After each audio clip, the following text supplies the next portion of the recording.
الحمد لله نحمده ونستعينه ونستغفره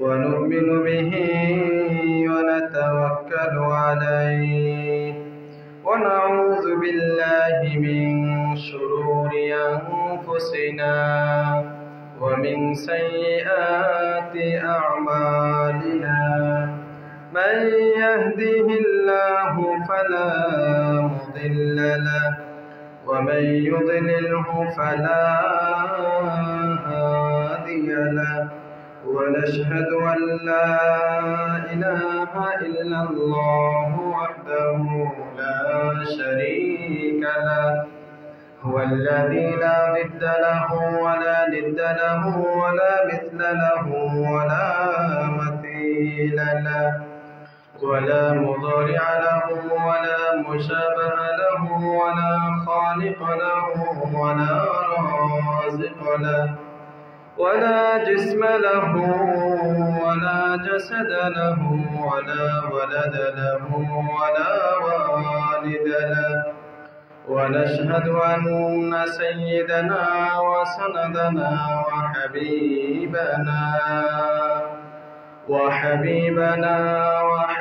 ربنا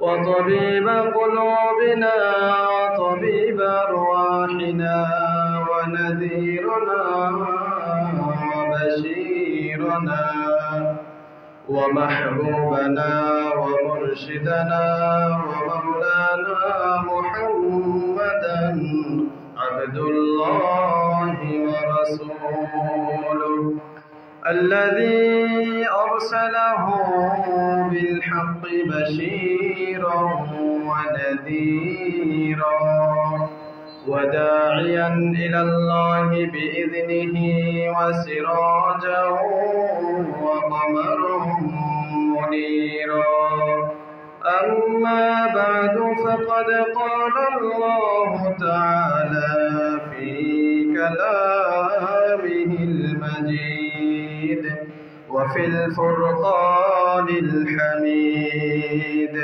أعوذ بالله من الشيطان الرجيم بسم الله الرحمن الرحيم ومن الناس من يتخذ من دون الله أندادا يحبونهم كحب الله والذين آمنوا أشد حبا لله وقال نبينا وإمامنا وقدوتنا صلى الله عليه وسلم لا يؤمن أحدكم حتى أكون أحب إليه من والده وولده والناس أجمعين أو كما قال عليه الصلاة والسلام وقال تعالى في شان حبيبه ومحبوبه ومعشوقه إن الله وملائكته يصلون على النبي يا أيها الذين آمنوا صلوا عليه وسلموا تسليما اللهم صل على محمد وعلى آل محمد كما صليت على إبراهيم وعلى آل إبراهيم إنك حميد مجيد اللهم بارك على محمد وعلى آل محمد كما باركت على إبراهيم وعلى آل إبراهيم إنك حميد مجيد بلغ العلا بكماله كشف الدجى بجماله حسنت جميع خصاله सल्लु अलैहि व आलिहि। रहे मेरे मस्कन, रहे मेरे मस्कन हवाली काबा, बने मेरे मदफन दियारे मदीना। बलगल उला बिकमालिही कशफत दुजा बिजमालिही, हसनत जमीउ खिसालिही सल्लु अलैहि व आलिहि। सुब्हानक ला इल्म लना इल्ला मा अल्लमतना इन्नका अंतल अलीमुल हकीम। اللهم إني أعوذ بك من شر سمعي ومن شر بصري ومن شر لساني ومن شر قلبي ومن شر مني। मोहतरम हाजिरीन, শ্রদ্ধেয় মুরব্বিয়ানে কিরাম, মুসল্লিয়ানে ইজাম, দিন প্রিয়, ইসলাম প্রিয়, কোরআন প্রিয়, নবী প্রিয় ভাইয়েরা, মহান রব্বুল আলামিনের দরবারে লক্ষ কোটি শুকরিয়া, যিনি অত্যন্ত আদর করে, মায়া করে, যাচাই করে, বাছাই করে দুনিয়ার সমস্ত ঝামেলা থেকে মুক্ত করে আজকে জুমার দিন, সপ্তাহের সর্বশ্রেষ্ঠ দিন, আমাদেরকে আগে আগে মসজিদে আসার তৌফিক দান করেছেন। সেজন্য শুকরিয়া দান সকলেই পড়ি আলহামদুলিল্লাহ। লক্ষ কোটি দুরুদ ও সালাম বিশ্ব মানবতার মুক্তির দূত আকায়ে নামদার তাজদার মদিনা সরকারে দু আলম সরওয়ারে দু আলম সরওয়ারে কায়নাত রহমাতুল লিল আলামিন কুদওয়াতুল লিল মুমিনিন ইমামুল মুরসালিন খাতামুন নবিয়্যিন হযরত মুহাম্মদ মুস্তাফা সাল্লাল্লাহু আলাইহি ওয়াসাল্লামের উপর। মুহতারাম হাজিরিন, আজকে যে দিনটিতে আমরা উপনীত হয়েছি, আজকের জুমা, পবিত্র মাস শাবান মাসের দ্বিতীয় জুমা, অর্থাৎ শাবানের আজকে 7 তারিখ। আগামী জুমাবার অর্থাৎ 14 শাবান দিবাগত রাত্রে যে মহিমান্বিত সম্মানিত রাত্রটি আমাদের সামনে আসতেছে, সেটি হলো কি রাত্র বলেন দেখি? শবে বরাত। এটাকে আরবিতে বলা হয় লাইলাতুন নিসফি মিন শাবান, লাইলাতুন নিসফি মিন শাবান। তো শবে বরাত অর্থাৎ লাইলাতুন নিসফি মিন শাবান, এ রাতের ফজিলত, গুরুত্ব, মর্যাদা, আমল ইনশাআল্লাহ সেই সম্পর্কে আমরা আগামী শুক্রবারে আলোচনা করব এবং রাতেও আলোচনা হবে। আজকে আমরা যে বিষয়টা নিয়ে আলোচনা করব সেটা হলো ইংরেজি তারিখ অনুযায়ী আজকেও 7 তারিখ, ফেব্রুয়ারি 7 তারিখ। তো আগামী শুক্রবারে যে তারিখটা ইংরেজিতে হবে সেটা হবে কত তারিখ? 14 তারিখ। আরবিতে যেমন আমরা একটি শবে বরাত ফজিলতের রাত্র, এটার জন্য অপেক্ষায় আছি। আবার আমাদের কিছু কিছু ভাই, আমাদের কিছু ছেলে মেয়েরা, আমাদের কিছু যুবক ভাইয়েরা 14 ফেব্রুয়ারির জন্য অপেক্ষা আছে কি না? 14 ফেব্রুয়ারি কি দিবস? ওই দিন ভালোবাসা দিবস নাম দেওয়া হয়েছে। তো আল্লাহ রাব্বুল আলামিন যদি আমাকে তৌফিক দান করেন, কুরআন ও হাদিস থেকে এই 14 দিবস তথা ভালোবাসা দিবস সম্পর্কে, এই ভালোবাসা দিবস যে নাম দেওয়া হয়েছে এই সম্পর্কে, এটার বেহায়া, অশ্লীলতা, বেলাল্লাপনা সম্পর্কে আজকে কিছু আলোচনা করবো। আমা তৌফিক ইল্লা বিল্লাহ। প্রথম কথা হলো, ভালোবাসা এটার জন্য কোনো দিবসের প্রয়োজন হয় না। ভালোবাসা একটি পবিত্র শব্দ। ভালোবাসা এটার সম্পর্ক ঈমানের সাথে। ভালোবাসা মহান রব্বুল আলামিনের পক্ষ থেকে বড় একটি নিয়ামত, আল্লাহ তাআলার পক্ষ থেকে বান্দার প্রতি বড় একটি রহমত, একটা নিয়ামত। এই নিয়ামতের নাম হলো ভালোবাসা। কিন্তু এই নিয়ামতটাকে যথাস্থানে যথাসময় ব্যবহার করতে হবে, যথাস্থানে যথাসময়ে ব্যবহার করতে হবে। এছাড়া ব্যতিক্রম, এর বিপরীতে যদি এটাকে অযোগ্য জায়গায় রাখি, যেখানে ভালোবাসা রাখার জায়গা নয়, সেই জায়গায় রাখলে তখন আর সেটা ভালোবাসা থাকে না, তখন সেটা গজবে পরিণত হয়ে যায়, আল্লাহর পক্ষ থেকে নারাজির কারণ হয়ে যায়।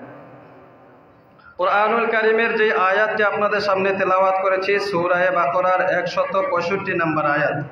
আয়াতে কারিমায় আল্লাহ তাআলা বলেন, ওয়া মিনান নাস, কিছু মানুষ এমন আছে, মান ইয়াত্তাখিযু মিন দুনিল্লাহি আনদাদা, যারা আল্লাহ ছাড়া অন্য কোনো মানুষকে গ্রহণ করেছে, অন্য কাউকে তারা আল্লাহর সমকক্ষ সাব্যস্ত করে দিয়েছে। ইউহিব্বুনাহুম কাহুব্বিল্লাহ, তারা ওই সমস্ত লোকদেরকে ভালোবাসে আল্লাহ তাআলাকে ভালোবাসার মতো। ওয়াল্লাযীনা আমানু আশাদ্দু হুব্বান লিল্লাহ, আর যারা ঈমানদার হবে তারা সবচাইতে বেশি ভালোবাসবে আল্লাহকে। সুবহানাল্লাহ। ঈমানদারদের গুণ হবে তারা সবচেয়ে বেশি ভালোবাসবে আল্লাহকে। আল্লাহ তাআলার ভালোবাসা তাদের অন্তরে সবচাইতে বেশি থাকবে। আল্লাযীনা আমানু আশাদ্দু হুব্বাল লিল্লাহ। তাহলে এখানে ঈমানের মানদণ্ড আল্লাহ তাআলা সাব্যস্ত করলেন ভালোবাসা দিয়ে। যারা ঈমানদার হবে তারা আল্লাহকে সবচাইতে বেশি ভালোবাসবে। আরেকটা হাদিস যেটা তেলাওয়াত করেছি, হাদিসের মধ্যে আছে নবীজি সাল্লাল্লাহু আলাইহি ওয়াসাল্লাম বলেন, লা ইউমিনু আহাদুকুম হাত্তা আকুনা হাব্বা ইলাইহি মিন ওয়ালিদিহি ওয়া ওয়ালাদিহি ওয়ান নাসি আজমাইন। তোমাদের কেউ ততক্ষণ পর্যন্ত মুমিন হতে পারবা না, ঈমানদার হতে পারবা না, যতক্ষণ পর্যন্ত তোমরা আমি রাসূল সাল্লাল্লাহু আলাইহি ওয়াসাল্লামকে তোমাদের মা বাবা সন্তান সন্ততি সবার চাইতে বেশি ভালো না বাসবে। সুবহানাল্লাহ। তাহলে এই হাদিসের মধ্যেও দেখলাম আল্লাহর হাবিব সাল্লাল্লাহু আলাইহি সাল্লাম ঈমানের মানদণ্ড দান করালেন ভালোবাসাকে। আয়াতের মধ্যে আমরা পাইলাম সবচাইতে বেশি ভালোবাসবে ঈমানদাররা আল্লাহ তাআলাকে। হাদিসের মধ্যেও পাইলাম আল্লাহর হাবিব সাল্লাল্লাহু আলাইহি সাল্লাম বললেন, সব কিছুর চাইতে অর্থাৎ আল্লাহ তাআলার পরে সব কিছুর চাইতে যারা আমি মুহাম্মদ সাল্লাল্লাহু আলাইহি ওয়াসাল্লামকে বেশি ভালো না বাসবে তারা ঈমানদার হতে পারবে না। তাহলে বোঝা গেল ভালোবাসার একটা গুরুত্ব আছে, একটা মর্যাদা আছে, একটা দাম আছে, এটার সাথে ঈমানের সম্পর্ক। এজন্য তো আরেক হাদিসের মধ্যে আছে আল্লাহর হাবিব সাল্লাল্লাহু আলাইহি ওয়াসাল্লাম বলেন, বুখারী শরীফের 660 নম্বর হাদিসে, যে কিয়ামতের ময়দানে আল্লাহ রাব্বুল আলামিন তার আরশের ছায়ায় 7 শ্রেণীর ব্যক্তিকে আশ্রয় দিবেন। এদের মধ্যে এক শ্রেণীর লোক এমন আছে, রাজুলান তাহাব্বা ফিল্লাহ ওয়াজতামাআ আলাইহি ওয়া তাফাররাকু আলাইহি। এমন এক শ্রেণীর লোক যারা একে অপরকে ভালোবেসেছিল আল্লাহ তাআলার জন্য, এবং তারা আল্লাহ তাআলার জন্য একত্রিত হয়, আবার আল্লাহ তাআলার জন্য বিচ্ছিন্ন হয়ে যায়। সুবহানাল্লাহ। এখানেও আমরা পাইলাম যে আরশে আজিমের ছায়ায় আল্লাহ তাআলা যাদেরকে আশ্রয় দিবেন এদের মধ্যে এক শ্রেণীর লোক হলো তারা যারা একে অপরকে ভালোবেসেছিল আল্লাহ তাআলার জন্য। তাহলে বোঝা গেল ভালোবাসাটা হতে হবে আল্লাহ তাআলার জন্য। এটাই হলো বৈধ এবং পবিত্র ভালোবাসা। এর বিপরীতে যে ভালোবাসাটা আল্লাহ তাআলার জন্য নয়, এটা নফসানি খাহিসাতের জন্য, কুপ্রবৃত্তির জন্য, এটা নিজের চাহিদা মেটানোর জন্য অথবা দুনিয়াবি কোনো স্বার্থের জন্য, এটা আল্লাহ তাআলার জন্য নয়, এটা অবৈধ ভালোবাসা। এই ভালোবাসা জায়েজ নাই। কুরআনুল কারীম এবং রাসূল পাক সাল্লাল্লাহু আলাইহি ওয়াসাল্লামের হাদিস দ্বারা এটাই প্রমাণিত। আল্লাহ তাআলাকে ঈমানদাররা ভালোবাসবে। পক্ষান্তরে আল্লাহ তাআলা কুরআনুল কারীমের আরো বহু আয়াতে ঈমানদারদেরকে ভালোবাসার কথা বলেছেন। এক আয়াতে আল্লাহ রাব্বুল আলামিন বলেন, ইন্নাল্লাহা ইউহিব্বুত তাওয়াবিন ওয়া ইউহিব্বুল মুতাতাহহিরিন। নিশ্চয় আল্লাহ তাআলা তাওবাকারীদেরকে ভালোবাসেন এবং আল্লাহ তাআলা ভালোবাসেন পবিত্রতা অর্জনকারীকে। যারা ভালোভাবে পবিত্রতা অর্জন করে পবিত্র থাকে, পরিষ্কার পরিচ্ছন্ন থাকে, আল্লাহ তাআলা তাদেরকে ভালোবাসেন। যারা তাওবা করে আল্লাহ তাআলা তাদেরকে ভালোবাসেন। আরেক আয়াতে আল্লাহ রাব্বুল আলামিন বলেন, আল্লাহু ইউহিব্বুস সাবিরিন। আল্লাহ তাআলা ধৈর্যশীলদেরকে ভালোবাসেন। আরেক আয়াতে আল্লাহ রাব্বুল আলামিন বলেন, ইন্নাল্লাহা ইউহিব্বুল মুত্তাকিন। নিশ্চয় আল্লাহ তাআলা মুত্তাকিদেরকে ভালোবাসেন।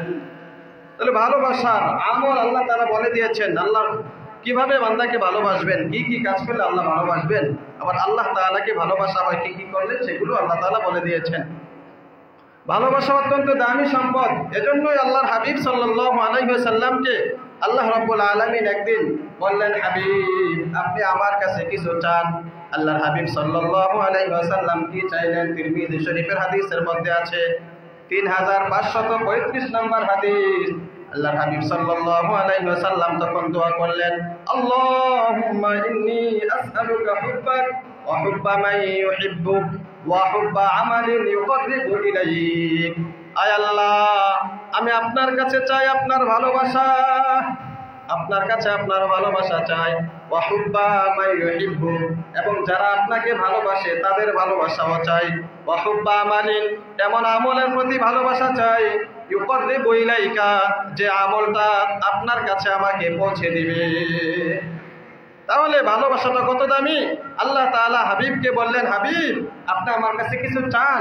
তখন নবীজি কত কিছু তো চাওয়ার মতো ছিল। আমাদেরকে যদি বলা হয়তো, মনে করেন যারা এখানে আছেন অনেকেই ফ্রেশ কোম্পানিতে চাকরি করেন, মনে করেন যে ফ্রেশ কোম্পানির মালিক এসে বললো যে আমার কাছে তুমি আজকে কিছু চাও, তোমাকে দেবো। তা আপনি কি করতেন? যে আমার বেতনটা বাড়াই দেন, 20,000 আছে এটা 30,000 বানাই দেন, 40,000 করে দেন। কারণ এই একটা সুযোগ, মালিকে বলছে যে কিছু চাইলে উনি দিবেন। তো বুদ্ধিমান সেই লোকটা, যে লোকটা মালিকে যখন তাকে অফারটা দিত তখন যদি সে এই কথাটা বলতো যে মালিক, বস আমি আপনার কাছে চাই হলো আপনার ভালোবাসা। সুবহানাল্লাহ। কারণ আপনার ভালোবাসা যদি আমার প্রতি থাকে পরিপূর্ণভাবে, তো দেখা যাবে যে 20,000-এর বেতন 40,000 নয়, বরং বোনাস স্বরূপ দেখা যাবে কয়েক লক্ষ টাকায় দিয়ে দিছে, ঠিক কিনা? কারণ ভালোবাসা থাকলে ভালোবাসার এত দাম, বেতনের হিসাব তখন হবে না। ভালোবাসার কাছে মানুষ অন্ধ হয়ে যায়। ইন্নাল মুহাব্বা কিতাবের মধ্যে আছে ইউইম্মু ওয়া ইউসিম্মু। ভালোবাসা মানুষকে অন্ধ বানিয়ে দেয়, বধির বানিয়ে দেয়। ভালোবাসার কারণে মানুষ অনেক সময় অনেক কিছু দেখে না, ভালোবাসার জিনিস যেটা সেটাকেই বোঝে। অনেক কিছু অনেকে বলে, সে সেটা শোনে না। ভালোবাসার মানুষ যেটা তার কথাটাই শোনে। তো ভালোবাসার এত দাম, এজন্য আল্লাহর হাবিব সাল্লাল্লাহু আলাইহি ওয়াসাল্লাম অন্য কিছু চান নাই। আল্লাহর হাবিব বললেন, আল্লাহুম্মা ইন্নী আসআলুকা হুব্বাক, আয় আল্লাহ আমি আপনার কাছে আপনার ভালোবাসা চাই। ওয়া হুব্বা মান ইউহিব্বুক, যারা আপনাকে ভালোবাসে তাদের ভালোবাসাও চাই। ওয়া হুব্বা আমালিন, এমন আমলের ভালোবাসা চাই ইউকররিবু ইলাইক, যে আমলটা আপনার কাছে আমাকে পৌঁছে দেবে। নবীজির সাহাবী হযরত আব্দুল্লাহ ইবনে ইয়াজিদ আল খাতামি রাদিয়াল্লাহু তাআলা আনহু থেকে বর্ণিত, তিনিও এভাবে আল্লাহ তাআলার দরবারে দোয়া করতেন, আল্লাহুম্মা আরযুকনি হুব্বাক, আয় আল্লাহ আপনার ভালোবাসা আপনি আমাকে দান করে দেন। তাহলে সাহাবায়ে কেরামেরও এটাই তামান্না ছিল যে আল্লাহর ভালোবাসা চাই, আল্লাহর হাবিব সাল্লাল্লাহু আলাইহি সাল্লামের ভালোবাসা চাই। তাহলে এর দ্বারা হলো চূড়ান্ত সফলতা, এটার মধ্যে রয়েছে চূড়ান্ত সফলতা। এজন্য সাহাবায়ে কেরাম ভালোবাসা চাইতেন আল্লাহ তাআলার কাছে। তাহলে বোঝা গেল ভালোবাসার অনেক দাম। এজন্য তো আল্লাহর হাবিব সাল্লাল্লাহু আলাইহি ওয়াসাল্লাম বলেছেন যে তোমরা ততক্ষণ পর্যন্ত ঈমানদার হতে পারবে না যতক্ষণ পর্যন্ত আমাকে সব কিছু চাইতে বেশি ভালো না বাসবা। তার মানে ভালোবাসার গুরুত্বটা অনেক বেশি। কিন্তু আমরা আমাদের সমাজে ভালোবাসা বলতে যেটা বুঝি, সাধারণত অবৈধ সম্পর্কের ভালোবাসাটাকে বুঝে থাকি, ঠিক কিনা? অথচ এটা শরীয়তের মানদণ্ডে ভালোবাসা হিসাবে সাব্যস্ত নয়। এটাকে ভালোবাসা বলা যায় না, এটা রবের পক্ষ থেকে গজব। এই গজব থেকে ফিরে আসতে হবে। যারা আমরা এখানে আছি, আমাদের এলাকার গণ্যমান্য ব্যক্তিরা আছি, আমার এখানে অনেকে আছি, বাবারা, অনেকে দাদারা আছি, মাইকের আওয়াজ যেখানে যাইতেছে, অনেক মায়েদের কানে আওয়াজ পৌঁছতেছে, দাদিদের কানে আওয়াজ পৌঁছতেছে। আমাদের কর্তব্য হয়ে গিয়েছে, আমাদের দায়িত্ব হয়ে গিয়েছে এই অবৈধ ভালোবাসা থেকে আমাদের সন্তানদেরকে ফিরান দেন। বলেন তো, অবৈধ সম্পর্ক বর্তমানে কি বাড়তেছে না কমতেছে? সীমাহীনভাবে বাড়তেছে। প্রতিদিন দুর্ঘটনা ঘটতেছে, অঘটনা ঘটতেছে। কিছুদিন আগে যে ঘটনা ঘটলো, 11 বছরের মেয়ে, সে তার মাকে, ক্যান্সার রোগী আক্রান্ত তার মাকে হাসপাতালে রেখে দিয়ে আরেক ছেলের সাথে চলে গেছে। তাহলে এই ঘটনা কি শুধুমাত্র একটা পত্রিকা মাত্র একটা আসছে, ফেসবুকের কারণে, অনলাইনের কারণে মাত্র আমরা একটা ঘটনা জানতে পারছি? কিন্তু এরকম অহরহ ঘটনা প্রতিনিয়ত ঘটতেছে যে অবৈধ সম্পর্কের কারণে ছেলে মেয়ে মা বাবা থেকে পৃথক হয়ে যাচ্ছে। এই অবৈধ সম্পর্ক সন্তানদেরকে মা বাবা থেকে পৃথক করে দিচ্ছে, দূরে ঠেলে দিচ্ছে। তখন মা বাবার মহব্বত আর তার ভিতরে থাকে না। এই অবৈধ সম্পর্কের কারণে ভাই বোনের মহব্বত থাকে না, আত্মীয় স্বজনদের প্রতি আর ভালোবাসা থাকে না, অবৈধ সম্পর্কের পিছনে ছুটতে থাকে। অহরহ এ ধরনের ঘটনা ঘটতেছে। অথচ মহব্বত যেটা আল্লাহ তাআলার পক্ষ থেকে, সেটা ছিল একজন মানুষ হিসেবে আমি সবচাইতে বেশি আল্লাহ তাআলাকে ভালোবাসবো, তারপরে আল্লাহর হাবিব সাল্লাল্লাহু আলাইহি সাল্লামকে ভালোবাসবো, তারপরে আমার মা বাবা, স্ত্রী, সন্তান, ভাই বোন, আত্মীয় স্বজন, তাদেরকে ভালোবাসবো। কিন্তু ব্যতিক্রম হয়ে গিয়েছে, অবৈধ সম্পর্কের কারণে ভালোবাসাটা এখন ঘুরে গিয়েছে। অথচ আল্লাহর হাবিব সাল্লাল্লাহু আলাইহি সাল্লামের হাদিস, অসংখ্য হাদিস, আল্লাহ তাআলার আয়াত, অসংখ্য আয়াতের মধ্যে আল্লাহ তাআলার ইবাদতের পরে মা বাবার মর্যাদার কথা বলেছেন। ওয়াবিল ওয়ালিদাইনি ইহসানা, বারবার আল্লাহ তাআলা বলতেছেন যে আল্লাহ তাআলার সাথে কাউকে শিরিক করিও না, মা বাবার সাথে ভালো আচরণ করো, মা বাবার সাথে সদাচরণ করো, তাদের প্রতি ভালোবাসা দেখাও। সবচেয়ে বেশি হকদার আল্লাহ এবং আল্লাহর রাসূলের পরে মা বাবা। কিন্তু অবৈধ সম্পর্কের কারণে এখন মা বাবাকে তুচ্ছ মনে হয়। অনেক ঘটনা এরকম আছে, মা বাবাকে লাঠি পর্যন্ত মারতেছে, সে ওই তার অবৈধ সম্পর্ক টিকিয়ে রাখার জন্য। এরকম ঘটনা আপনাদের কানে আসে না? অনেক ঘটনা আমরাও তো শুনি যে বাবা নিষেধ করতেছে এই জন্য বাবাকে ছেড়ে চলে গেছে, মা নিষেধ করতেছে মাকে আঘাত করতেছে, ভাই বোন নিষেধ করে তো ভাই বোনদের সাথে সম্পর্ক বিচ্ছেদ ঘটায় দেয়, কারণ সে যার সাথে অবৈধ সম্পর্ক করতেছে সেটাকে তার পেতেই হবে। তাহলে এই অবৈধ সম্পর্ক আমাদের সমাজের মধ্যে মহামারী আকারে ধারণ করেছে। এই প্রেম ভালোবাসার নামে যেটা আমরা শুনতেছি, বয়ফ্রেন্ড গার্লফ্রেন্ডের নামে সম্পূর্ণ নিষেধ কোরআন ও হাদিস অনুযায়ী। আমাদের সন্তানদেরকে বোঝানো আমাদের দায়িত্ব। এই অবৈধ সম্পর্ক শয়তান মানুষের কাঁধে, মানুষের কানে, মানুষের মাথায়, মানুষের দেমাগে এমনভাবে পৌঁছে দিয়েছে যে এটাকে সে এখন খারাপ মনে করবে না, এটাকে ভালো মনে করে। চলতে ফিরতে এভাবে চলাফেরা করতেছে, কথাবার্তা বলতেছে, অবৈধ সম্পর্কের কথা বলতেছে, একবারও তার বিবেকে বাধা দেয় না যে এটা তো আমি নাজায়েজ কাজ করতেছি, কারণ শয়তান এটাকে তার কাছে সজ্জিত করে দিয়েছে। কুরআনুল কারীমে আল্লাহ রাব্বুল আলামিন বলেন, যুইনা লিন-নাস হুব্বুশ শাহাওয়াতি মিনান নিসা, মানুষের কাছে সৌন্দর্যমণ্ডিত করে দেওয়া হয়েছে মহিলাদের ভালোবাসা, মেয়েদের ভালোবাসা। একটা যুবক নষ্ট হওয়ার জন্য বর্তমান সময়ে সবচাইতে বড় যে হাতিয়ার সেটা হলো একটা মেয়ের পিছনে পড়া। একটা যুবক নষ্ট হওয়ার জন্য বর্তমান সময়ে সবচেয়ে বড় হাতিয়ারের নাম কি? একটা মেয়ে। এই মেয়ের সাথে তার অবৈধ সম্পর্ক হয়, এই আস্তে আস্তে যুবকটা সব দিক থেকে সরে যায়। আবার শয়তানের ধোঁকাটা নেক্সট সুরতে হতে পারে, বলে যে দিনদারের সাথে প্রেম করবে, দিনদার বয়ফ্রেন্ড, আর একটা কি দিনদার গার্লফ্রেন্ড, মানে সে তাকে ভালো উপদেশ দিবে, সে তাকে ভালো উপদেশ দিবে। আরে ভাই, এভাবে কথা বলারই তো অনুমতি দিল না শরীয়ত। তাহলে দিনদার বয়ফ্রেন্ড আবার দিনদার গার্লফ্রেন্ড কোথা থেকে আসলো? এটার তো কোনো সুরতই রাখে নাই কোরআনের মধ্যে, হাদিসের মধ্যে। আল্লাহর হাবিব সাল্লাল্লাহু আলাইহি সাল্লাম তো এটার কোনো অবকাশ দেন নাই যে একজন ছেলে আরেকজন মেয়ের সাথে সম্পর্ক করতে পারবে দিনদারিভাবে, পর্দার আড়ালে থেকে ফোনে কথা বলে। আবার দলিল হিসাবে পেশ করে ইউসুফ জুলাইখার প্রেম কাহিনী, এই লাইলি মজনুর প্রেম কাহিনী, ঠিক কিনা? এ ধরনের অনেক এই নাটক বিভিন্নভাবে উপস্থাপন করা হয়। ইউসুফ জুলাইখা তারা কিভাবে প্রেম করেছে, লাইলি মজনু কিভাবে প্রেম করেছে, এভাবে প্রেম করলে কোনো সমস্যা না। এই কিছুদিন পূর্বে একটা ভিডিও, একটা মেয়ের বিবাহ হয়েছে অল্প বয়সে। তো একটা ম্যাজিস্ট্রেট আয়সা তাকে বলতেছে, তুমি বিবাহ করলা কি জন্য, তোমার তো বয়স হয় নাই। বলে যে আমার বাবা বিবাহ দিয়েছে, এটা আমার পছন্দ হয়েছে, বিবাহ করে ফেলেছি। ম্যাজিস্ট্রেট বলতেছে, না, তোমার পছন্দ হইলো তাকে বিবাহ করবা কেন? প্রেম করবা তুমি, লাইলি মজনু প্রেম করছে না, প্রেম চালাই যাবা, যখন তোমাদের বয়স হবে তখন তুমি বিবাহ করবা। নাউযুবিল্লাহি মিন যালিক। এভাবে ঊর্ধ্বতন কর্মকর্তা যারা আছে, বা আমাদের অনেক মা বোনেরা, অনেক মায়েরা, বাবারা এরকম আছে, অনেক দুঃখ আর আফসোস কষ্টের সাথে বলতেছি, অনেক মা বাবারা পর্যন্ত এমন আছেন সন্তানদেরকে এগুলা শিক্ষা দিতেছেন। কখনো বাস্তবিক শিক্ষা দিতেছেন, কখনো ইশারা ইঙ্গিতে শিক্ষা দিতেছেন, যেভাবে সমস্যা নাই, একটা ছেলে একটা মেয়ের সাথে চলাফেরা করতে পারে। ছোট ছোট বাচ্চা ক্লাস 1, 2, 3, 4, 5 পড়তেছে, প্রাথমিক বিদ্যালয়ে পড়তেছে, প্রাইমারি স্কুলে পড়াশোনা করতেছে। এই ছেলেটাও বোঝে তার একটা গার্লফ্রেন্ড লাগবে, তার গার্লফ্রেন্ড অমুক, তার বান্ধবী অমুক, মেয়েটাও বোঝে তার বন্ধু অমুক। অথচ বাবা মা হিসাবে, একজন সচেতন নাগরিক হিসাবে আপনার আমার দায়িত্ব হলো আমার সন্তানকে এটা বুঝিয়ে দেওয়া, বাবা তোমার মেয়ে বান্ধবী হতে পারবে না, তুমি ছেলেদের সাথে চলবা। মেয়েকে বুঝিয়ে দেওয়া যে মা তোমার কোনো ছেলে বন্ধু হতে পারবে না, তুমি মেয়েদের সাথে চলাফেরা করবা। এটা আমার আপনার নৈতিক দায়িত্ব, আমার আপনার সন্তানকে বোঝানোর দায়িত্ব। শিক্ষক শিক্ষিকা যারা আছে আমাদের দায়িত্ব এটা, ওস্তাদ বৃন্দ যারা আছে আমাদের দায়িত্ব এটা বুঝিয়ে দেওয়া। কারণ ছোটকাল থেকে সে জানবে এটা তার বান্ধবী, তো বড় হইতে হইতে কত বছর লাগে? ভালো হইতে মাত্র 12, 13, 14 বছর হইলেই তো সবকিছু বোঝা যায়। যে ছেলেটা পালাই গেছে 11 বছরের মেয়েটা নিয়ে, তাহলে বয়স মাত্র 11। এখন তো আমরা মনে করি 11 বছরের মেয়ে দুধের শিশু, 11 বছরের মেয়ে সে কি বুঝবে? অথচ 11 বছরের মেয়েটাই তার মাকে হাসপাতালে রাখা একটা ছেলের হাত ধরে চলে গেছে। এদিক দিয়ে খুঁজতে খুঁজতে তার মা বাবা সহ সারা দেশ তুলপার সৃষ্টি হয়ে গেছে, মেয়েটাকে খুঁজে পাওয়া যাচ্ছে না। পরবর্তীতে খবর পাইছে যে মেয়েটা আছে এক জায়গায় ঘুরতে গেছে তার বয়ফ্রেন্ডের সাথে। জিজ্ঞাসা করলো কিভাবে পরিচয়, বলে যে টিকটকের মাধ্যমে। কিসের মাধ্যমে? টিকটক। তাহলে এই 11 বছরের মেয়েটা টিকটক বুঝছে, সে কি 11 বছর হওয়ার পরে বুঝছে না? আরো আগ থেকেই বুঝতেছে, তাহলে 9-10 বছর থেকে সেগুলা বুঝে ফেলেছে। তো এখন সচেতন নাগরিক হিসাবে একটু চিন্তা করুন প্রিয় ভাই, আমার আপনার কি করা উচিত? এই বর্তমান জেনারেশন এভাবে যে চলতেছে, আমার আপনার সন্তানকে কিভাবে আমরা হেফাজত করব? অনেক সতর্কতা কাম্য, অনেক সতর্কতা কাম্য, অনেক বেশি সতর্কতা অবলম্বন করতে হবে।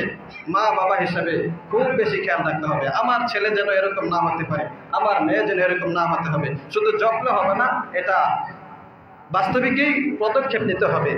মোবাইলের মাধ্যমে এত ছোট বাচ্চা সে কিভাবে বলতো টিকটক আইডি খোলা, টিকটকের মধ্যে একটা ভিডিও করে ছাড়া। এই এলাকাতেও অনেক আছে, অনেক ছেলে মেয়ে আছে 10 বছরে এখনো পৌঁছে না, এদেরও অনেক টিকটক আইডি আছে, টিকটক করে এরা ভিডিও করে ছাড়ে। তো এরপরেই তো 11 বছর হইলেই তো এ ধরনের দুর্ঘটনা ঘটালে যেতে পারে। আমরা একবারে বাস্তবিক প্রমাণ যেটা দেখলাম।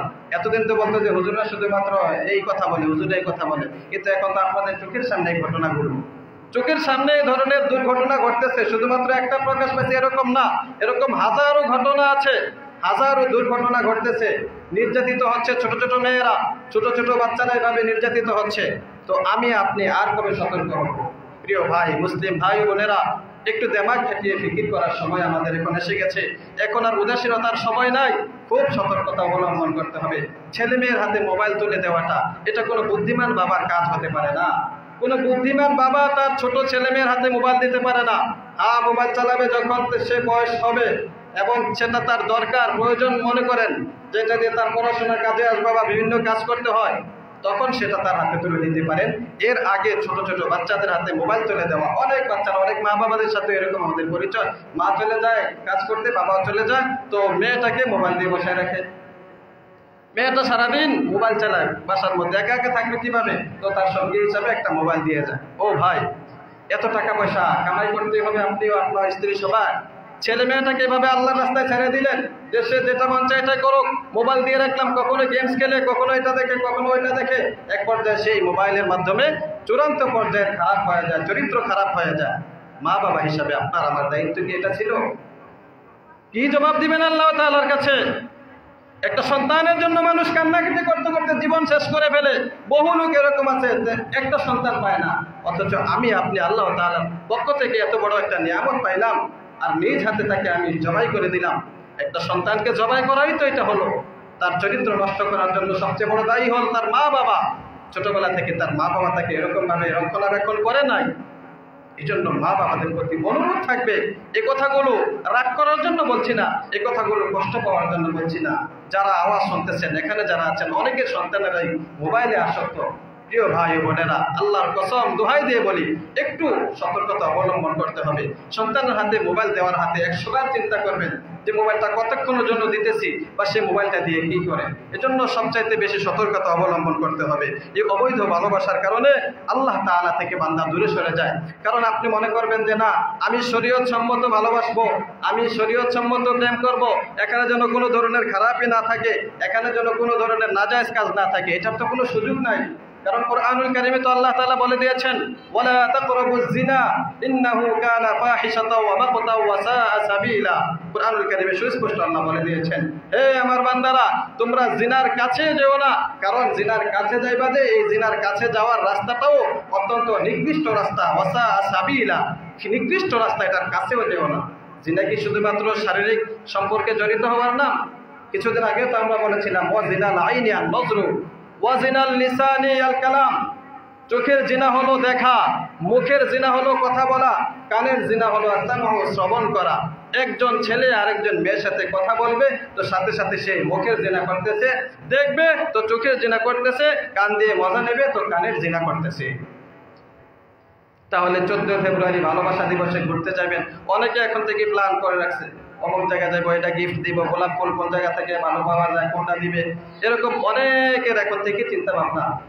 আবার অনেকে দিনই সম্পর্ক, ওই স্বামী স্ত্রীকে গোলাপ ফুল দিবে, ঠিক আছে, স্বামী স্ত্রীকে অবশ্যই গোলাপ ফুল দিবে এবং সর্বোচ্চ ভালোবাসা দেখাতে পারবে। তবে 14 ফেব্রুয়ারি উপলক্ষে না, 14 ফেব্রুয়ারি এটা কোনো মুসলমানদের দিবস না, এটাকে দিবস আমরা মনে করব না। এটা খ্রিস্টানদের আবিষ্কৃত, এটা হযরত ঈসা আলাইহিস সালামের জন্মের পূর্বেই খ্রিস্টানদের একজন বড় পাদ্রী ছিল, সেই পাদ্রীর নাম ছিল ভ্যালেন্টাইন। তাকে বন্দী করা হয়েছিল, সে ছেলে মেয়েদের সাথে অবৈধ সম্পর্ক করার কাজে সহযোগিতা করত। এক পর্যায়ে তাকে হত্যা করা হয়েছে। পরবর্তীতে খ্রিস্টান যারা ছিল এভাবে অবৈধ সম্পর্কে লিপ্ত ছিল, তারা তাদের এই গুরুর নামে একটা দিবস বাইর করছে। যেদিন তাকে মারা হয়েছিল 14 ফেব্রুয়ারি, সেই হিসাবে তারা এই দিবসটা পালন করে যে আমাদের গুরুকে এই দিনে হত্যা করা হয়েছে, এজন্য এই দিবসটার নাম দিয়েছে ভ্যালেন্টাইন ডে। এটার অর্থ কি ভালোবাসা দিবস বাংলাতে আছে? এটার অর্থ হয় এরকম ভালোবাসা দিবস? ভালোবাসা দিবস এটার অর্থ না। কিন্তু বাংলাদেশে এটা এসেছে 1993 সালে। 1993 সালে একটা পত্রিকা বের হতো, যায় যায় দিন। এই পত্রিকার সম্পাদক ছিল শফিক রহমান। এই শফিক রহমান নামক যে লোকটা সম্পাদক ছিল, এই সম্পাদক উনি এটা আবিষ্কার করেছেন 1993 সালে। ইতিহাসে যেটা লেখে দেখবেন গুগলে সার্চ দিয়া, উনি এটা আবিষ্কার করার পরে বাংলাদেশে বাস এটা এখন থেকে চলতেছে। এর দেখা যায় এটা বেশি ভাইরাল হয়, তো অন্যান্য পত্রিকাওয়ালারাও এটা প্রচার প্রসার করতেছে, এখনো চলতেছে। এটা 14 ফেব্রুয়ারি আসলে ভালোবাসা দিবস, এটার সাথে মুসলমানের কোনো সম্পর্ক আছে? কোনো সম্পর্ক নাই। প্রিয় ভাই ও বোনেরা, যাদের কানে আমার আওয়াজ বসতেছে, আল্লাহর কসম, এই দিবস মুসলমানদের জন্য নয়। অবৈধ ভালোবাসা, অবৈধ সম্পর্ক মুসলমানদের জন্য নয়। মুসলমানদের ভালোবাসা সম্পর্ক এটা আল্লাহ তাআলার সাথে হবে, আল্লাহ তাআলার জন্য হবে, মা বাবার সাথে হবে, ভাই বোনের সাথে হবে, স্ত্রী সন্তানের সাথে হবে। কুরআনুল কারীমে আল্লাহ রাব্বুল আলামিন ভালোবাসার জন্য মা বাবাকে সর্বাগ্রে রেখেছেন। আল্লাহ এবং আল্লাহ রসুলের পরে সর্বপ্রথম মা বাবাকে ভালোবাসা। এখন আমাদের মা বাবার মহব্বত কোথায় গেল? আমরা যারা পড়াশোনা করি বা বিভিন্ন সময় দেখা যায় বন্ধু বান্ধব আমাদের কাছে মা বাবার চাইতে প্রিয় হয়ে যায়, হয় কিনা? ওই অবৈধ সম্পর্কের কারণে মা বাবার চাইতে যার সাথে প্রেম, সে তার কাছে প্রিয় হয়ে যায়। অনেক ক্ষেত্রে এটা হয়ে যায়। এজন্য এটা না করা। সর্বক্ষেত্রে ভালোবাসার সর্বোচ্চ স্থান মা বাবা। আল্লাহ তাআলা এবং আল্লাহ রসুলের পরে কে? মা বাবা। তারপরে আছে সন্তান, স্ত্রী, ভাই বোন, আত্মীয় স্বজন, এভাবে থাকবে। রক্তের সম্পর্ক যাদের সাথে আছে তাদের সাথে ভালোবাসা রাখা, তাদের সাথে সম্পর্ক গভীর রাখা। এজন্য তো আল্লাহ নবী সাল্লাল্লাহু আলাইহি সাল্লাম বলেছেন যে স্বামী যদি তার স্ত্রীর দিকে তাকিয়ে মুচকি হাসে, এটার মধ্যে আল্লাহ সওয়াব রেখেছেন। সুবহানাল্লাহ। তাহলে ভালোবাসার কত দাম! স্ত্রীও তার স্বামীর দিকে তাকায়া মুচকি হাসবে, এটার মধ্যে আল্লাহ তাআলা সওয়াব রেখেছেন। স্ত্রীকে দেখে স্বামী যদি খুশি হয়ে যায়, স্বামীর মনটা ভালো হয়ে যায়, এটার মধ্যে আল্লাহ তাআলা সওয়াব রেখেছেন। কারণ স্ত্রী সেজেগুজে থাকবে, সেটা হবে স্বামীর জন্য। কিন্তু আমাদের এখন কি হলো? আমাদের দেখা যায় অনেক বোনেরা সাজুগুজু করে, ঠিক ঘরের মধ্যে না, স্বামীর কাছে না। কোথায় সাজুগুজু করে? বাইরে যাওয়ার সময়, মার্কেটে যাওয়ার সময়। অনেকের গায়ে কথাগুলো লাগবে, কিন্তু এটাই বাস্তব। অথচ স্ত্রীর জন্য তার সাজুগুজু করা এবং তার সৌন্দর্যটা বেশি দেখার হকদার, অধিকার যার আছে তিনি হলেন কে? স্বামী। স্বামীর কাছে সে সবচেয়ে বেশি আকর্ষণীয় হওয়ার চেষ্টা করবে, কারণ এর মধ্যে সওয়াব আছে। তো যত সাজুগুজু করবে, মেকআপ করবে, স্বামীর সামনে থাকবে, এটার মধ্যে সওয়াব আছে। আবার স্বামীর ক্ষেত্রে বিষয়টা এরকম, অন্য কোনো মহিলার কাছে যাবে, অন্য মহিলাদের সাথে দেখা করবে, সেখানে সে সেজেগুজে যাবে, সেখানে সুন্দরভাবে কথা বলবে। কিন্তু স্ত্রীর সাথে আসলে ঘরের মধ্যে এসে খারাপ ব্যবহার, খাবারের প্লেট ঠিক ক্যামেরা ফেলা দিতেছে, এই গ্লাস ভাঙিয়ে ফেলতেছে, প্লেট ভাঙিয়ে ফেলতেছে, এগুলো তো কাম্য নয়। এগুলো হওয়ার পিছনে অন্যতম কারণ এটাই, অবৈধ সম্পর্ক। আমাদের চোখের হেফাজত নাই, যার কারণে দেখা যায় অন্য কাউকে ভালো লাগে, নিজের স্ত্রীকে ভালো লাগে না। আমাদের কানের হেফাজত নাই, যার কারণে দেখা যায় স্ত্রীর কথা ভালো লাগে না, অন্য কারোর কথা ভালো লাগে। এই জন্য আমাদের ভিতরে এই সমস্যাগুলা। তাহলে এই যে কথাগুলো বললাম, এগুলা কি বাস্তব না অবাস্তব? বলেন দেখি। এই কথাগুলা যদিও একটু খারাপ লাগবে, কিন্তু আমলে আনতে হবে। আমাদের সমাজে পতন ধরে গিয়েছে, সমাজ নষ্ট হয়ে যাচ্ছে। আমাদের ছেলে মেয়েদেরকে মানুষ করাটা কঠিন হয়ে যাচ্ছে, কারণ এমনভাবে আমাদেরকে শয়তানের ফাঁদগুলো আমাদেরকে গ্রাস করছে, এগুলা থেকে বের হয়ে আসা আমাদের জন্য কঠিন হয়ে যাচ্ছে। এজন্য সর্বোচ্চ সতর্কতা কাম্য। মা বাবা যারা আছে, বড় ভাই বোন যারা আছে, আমাদেরও এটা দায়িত্ব। আমাদের ছোট ভাই বোনেরা যেন অশ্লীল কাজে জড়িত হতে না পারে, আমাদের ছোট ভাই বোনেরা যেন নাজায়েজ কাজে জড়িত হতে না পারে। কুরআনুল কারীম আল্লাহ রাব্বুল আলামিন বলেন, কুল্লিল মুমিনিনা ইয়াগুদ্দু মিন আবসারিহিম ওয়া ইয়াহফাযু ফুরুজাহুম যালিকা আযকা লাহুম ইন্নাল্লাহা খাবীরুম বিমা ইয়াসনাউন। হাবিব, আপনি মুমিনদেরকে জানায় দেন তারা যেন ইয়াগুদ্দু আবসারহুম, তাদের দৃষ্টিকে অবনত করে রাখে, চোখকে যেন হেফাজত করে, চোখকে যেন নিচে নামিয়ে রাখে, চোখ দিয়ে যেন বেগানা নারীর দিকে না তাকা। ওয়া ইয়াহফাযু ফুরুজাহুম, তারা যেন তাদের লজ্জাস্থানকে হেফাজত করে। কারণ আল্লাহ রাব্বুল আলামিন জানেন যে বান্দা নষ্ট হওয়ার জন্য বড় কারণ হলো এটা, চোখের খেয়ানত করা, লজ্জাস্থানের খেয়ানত করা। আরেক হাদিসে আল্লাহর হাবিব সাল্লাল্লাহু আলাইহি ওয়াসাল্লাম বলেন, যে উম্মত আমাকে দুইটা বিষয়ে গ্যারান্টি দিতে পারবে, আমি তার জন্য জান্নাতের জিম্মাদারি নিয়ে নিলাম। সুবহানাল্লাহ। একটা হলো তার জবান, আরেকটা হলো তার দুই পায়ের মাঝখানে যে লজ্জাস্থান আছে সেটা। যে উম্মত এই দুইটা স্থানের ওয়াদা দিবে আমার কাছে, এই দুইটা স্থানের হেফাজত করতে পারবে, আমি মুহাম্মদ সাল্লাল্লাহু আলাইহি ওয়াসাল্লাম তার জন্য জান্নাতের জিম্মাদারি দিয়ে দেব। সুবহানাল্লাহ। তাহলে কত বড় একটা সতর্কতা কাম্য এখানে। প্রিয় ভাই, যুবক ভাইয়েরা যারা আছি, একটু মনোযোগ দিয়ে শুনি। আপনার আমার যৌবনকাল আল্লাহ তাআলার পক্ষ থেকে বড় একটা নিয়ামত। এই যৌবনকালের জন্য আলাদাভাবে জিজ্ঞাসা করা হবে। কিয়ামতের ময়দানে কয়েকটা প্রশ্নের উত্তর দেওয়া ছাড়া কোনো বান্দা সামনে যেতে পারবে না। এর মধ্যে অন্যতম একটা প্রশ্ন এটা হবে যে বান্দা তুমি তোমার যৌবনকালকে কি কাজে লাগাইছো? তখন কি বলবো আমি আপনি যে আল্লাহ যৌবনকালকে এভাবে খারাপ কাজে ব্যয় করেছি, যৌবনটাকে এভাবে নষ্ট করে দিয়েছি, খারাপ ছবি দেখে, পর্নোগ্রাফি দেখে, হারাম রিলেশনে যুক্ত হয়ে আমার জীবনটা শেষ করে দিছি। এই কথা বলে পার পাওয়া যাবে? বলেন দেখি। বর্তমান জমানায় অনেক ছেলেমেয়েরা আত্মহত্যা পর্যন্ত করতেছে এই কারণে। কারণ দেখা গেছে সে অবৈধ সম্পর্কে লিপ্ত ছিল, তার মা মেনে নেয় নাই, বাবা মেনে নেয় নাই, যার কারণে দেখা গেছে সে আত্মহত্যা পর্যন্ত করতেছে। তো এই যে আত্মহত্যা কত বড় মহাপাপ, আত্মহত্যা করলে কত বড় মহাপাপ, এটা তো মাফের কোনো ওয়াদাই নাই, মাফ পাওয়ার কোনো সুরতই নাই। এখানে আত্মহত্যা করে কোনো ব্যক্তি মাফ পাওয়ার কোনো সুরত নাই। যদি আল্লাহ মাফ করে দেন সেটা আল্লাহ তাআলার রহমত, বড় করুণা ও ইহসান হবে, এটা ভিন্ন কথা। কিন্তু মাফ পাওয়ার কোনো ওয়াদা বা কোনো সুরত কিতাবের মধ্যে নাই। আত্মহত্যা করলো সে আল্লাহ তাআলার সাথে কত বড় গাদ্দারি করে ফেললো, কত বড় নাফরমানি করে ফেললো। তাহলে এই মহাপাপে আমাদেরকে উদ্বুদ্ধ করতেছে অবৈধ সম্পর্ক। এজন্য ছোটকাল থেকে সন্তানদেরকে দ্বীনি শিক্ষা দেওয়া, দ্বীনি শিক্ষার কোনো বিকল্প নাই। ধর্মীয় শিক্ষা দেওয়া, ছোটকাল থেকে সন্তানদেরকে নৈতিকতা শিক্ষা দেওয়া। বলবেন যে মাদ্রাসায় ভর্তি করাই দেবো, মাদ্রাসায় ভর্তি করানো জরুরি না, আপনার ঘরেই রাখেন। আপনি তাকে দিন শিখান, তাকে হালাল হারাম বোঝান, তাকে নাজায়েজ বোঝান, কোনটা জায়েজ না জায়েজ এগুলো বোঝাতে হবে আপনার দায়িত্ব, কর্তব্য। কোনো সন্তান খারাপ হয়ে যাবে আর মা বাবা এখানে কোনো দায়ী থাকবে না, এটা তো প্রশ্নই আসে না। বরং মা বাবাকেও জিজ্ঞাসা করা হবে। এই জন্য যুবক ভাই যারা আছে, আপনার আমার যৌবনকে হেফাজত করা, যৌবনকে খারাপ কাজ থেকে ফিরিয়ে রাখা দায়িত্ব আমার। চেষ্টা সর্বোচ্চ পরিমাণে থাকতে হবে যে আমার যৌবনকাল যেন নষ্ট না হয়, এটা যেন ইবাদতে কাটে।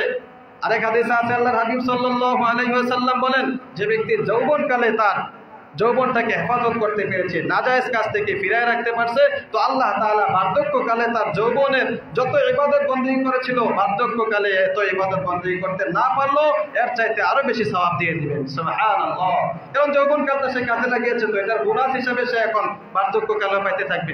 সরকারি চাকরি যারা করে দেখেন এক সময় চাকরি শেষ, কিন্তু পরবর্তীতে পাইতে থাকে না।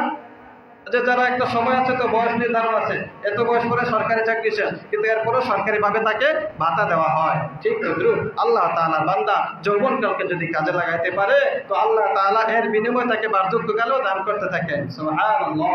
এই জন্য প্রিয় ভাই, আমাকে আপনাকে সর্বোচ্চ সতর্কতা অবলম্বন করতে হবে যেন আমার দ্বারা আপনার দ্বারা কোনো ধরনের নাজায়েজ কাজ না হয়। বিশেষ করে যেটা বললাম, অবৈধ সম্পর্ক, অবৈধ ভালোবাসা, প্রেম ভালোবাসা, কাছে আসার গল্প, ওই যে ক্লোজ আপের এর থাকতো কাছে আসার গল্প। কাছে আসার গল্পের মধ্যে কি শোনাইতো এরা?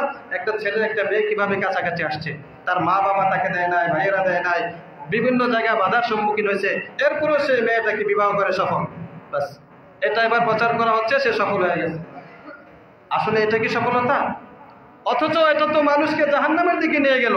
কাছে আসার গল্প তারা যেটা শোনায়, এটা মূলত আল্লাহ তাআলার কাছে আসা নয়, এটা আল্লাহ তাআলাকে দূরে সরিয়ে দেয়।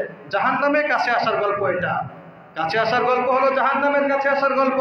আমি আপনি যে কাজগুলো করতেছি সবগুলো একটা গল্প তৈরি হইতেছে, একটা কিতাব আকারে লেখা হচ্ছে। এই সবগুলাই গল্প। দেখবেন এই যে হারাম রিলেশনে ছিলেন, হারাম ভাবে অবৈধ সম্পর্ক করেছেন, এটাও একটা গল্প হয়ে গেছে। এই কাছে আসার গল্পটা আল্লাহ তাআলার কাছে আপনাকে শোনাতে হবে। এই যে কুরআনুল কারীমের 15 নম্বর পারা 2 নম্বর পৃষ্ঠা আছে, আল্লাহ তাআলা বান্দার আমলনামা, তার যে কিতাব তৈরি হয়েছে, সারা জীবনের আমল রেকর্ড হয়েছে, এই রেকর্ড বই হাতে দিয়ে বলবেন যে ইকরা কিতাবাক কাফা বিনাফসিকা আল-ইয়াওমা আলাইকা হাসিবা।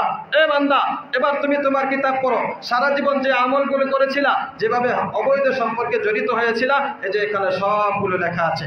উপন্যাস, মনে করেন একটা উপন্যাস লেখা থাকে না, যে কি করেছে, কিভাবে হইলো, কিভাবে হলো না, এই সবগুলো এখানে লেখা থাকে। তো আল্লাহ তাআলা দরবারে দাঁড়ায় তখন আমি আপনি যেগুলো করেছি সারা জীবন, সবগুলো এবার নিজেরা পড়তে হবে। এভাবে কিতাবগুলো আরবিতে পড়া শুরু করে দেবেন। এই আরবিতে পড়ার জন্য দুনিয়াতে কোনো মাদ্রাসা পড়াও জরুরি না। সেখানে আল্লাহ তাআলা এরকম জবান তৈরি করে দিবেন যে প্রতিটা বান্দা তখন আরবি জবানে কথা বলবে, আরবি জবানে সে এবার তার কিতাব পড়তে থাকবে। তাহলে সতর্কতা কাম্য। এটাই শেষ কথা, সর্বশেষ কথা, যে সতর্কতা, সর্বোচ্চ সতর্কতা কাম্য। শয়তানের ওয়াসওয়াসা থেকে বাঁচা কাম্য। যুবক ভাইয়েরা, নফস শয়তান ধোঁকা দেবে, জিহাদ করতে হবে নফসের সাথে, শয়তানের সাথে। দেখবেন মোবাইলটা হাতে নিয়েছেন, মন চাইবে যে একটু এই খারাপ সম্পর্ক করি বা মোবাইল দিয়ে একটু খারাপ কিছু দেখতে থাকি। আপনি যদি আল্লাহ তাআলার সাথে, আল্লাহর ভালোবাসা নিয়ে নফসের সাথে, শয়তানের সাথে জিহাদ করে মোবাইলটা বন্ধ করে রেখে দেন, দেখবেন পরবর্তীতে এটার মজা পাইবেন, শান্তি পাইবেন, অন্তরে শান্তি আসবে যে আমি একটা ভালো কাজ করতে পেরেছি। একটা রাত্র এভাবে গুনাহ করলেন না, গুনাহ করতে মন চাইছিল আপনার, হারাম ভাবে একটা কাজ করতে মন চাইছে, করেন নাই, পরের দিন দেখবেন আপনার অন্তরে শান্তি দিয়ে দিবেন আল্লাহ তাআলা। কিন্তু হারাম কাজটা করবেন, পরে দেখবেন অশান্তি, নিজের কাছে অনুতপ্ত হবে, না হারে কাজটা কি করলাম। কাজটা করার পরে দেখা যায় এক পর্যায়ে হারাম কাজ করতে করতে জেহান শক্তি কমে যায়, দুর্বল হয়ে যায়, চোখের পাওয়ার কমে যায়, শরীরের শক্তি কমে যায়। এক পর্যায়ে বুঝে আসে, আরে যে কাজগুলা করলাম কাজটা ঠিক করি নাই। যৌবন বয়সে খারাপ কাজে লিপ্ত হয়েছে, আরে বৃদ্ধ হইতেছে, আস্তে আস্তে বয়স হইতেছে, বিবাহ করছে, এরপরে দেখা যাচ্ছে তার যৌবনের শক্তি আর আগের মতো নাই। তখন আফসোস হবে প্রিয় ভাই, তখন আফসোস করে কোনো লাভ হবে না। বিভিন্ন এই হাসপাতালে যাবেন, ডাক্তারের কাছে যাবেন, তখন আর কাজে আসবে না। কিন্তু আল্লাহ তাআলার ভয় যদি এখন থেকে অন্তরে থাকে, সেটার শান্তি এবং প্রশান্তি অন্তরে অনুভব করতে পারবেন। আল্লাহ তাআলা আমাদেরকে এই কথাগুলোর উপর আমল করার তৌফিক দান করুক। আমিন। মসজিদের জন্য সর্বদা